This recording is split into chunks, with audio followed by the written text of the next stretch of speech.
Jamaican ghost stories that will keep you up at night. The bouncing ball.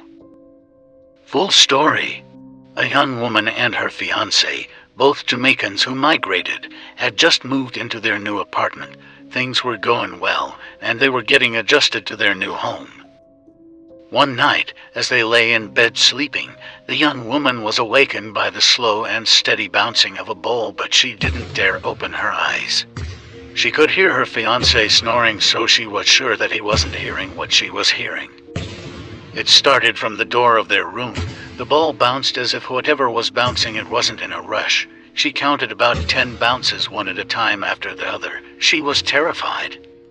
Her heart raced. Whatever it was now right in front of their bed. She thought about waking up her fiancé, but didn't want to face it. She suddenly felt as if she was being scanned. In her mind, she started to repeat the Bible verse, "God didn't give me a spirit of fear, but of power, love, and a sound mind." She repeated this until she felt a little less scared. She then started to recite the 23rd Psalms.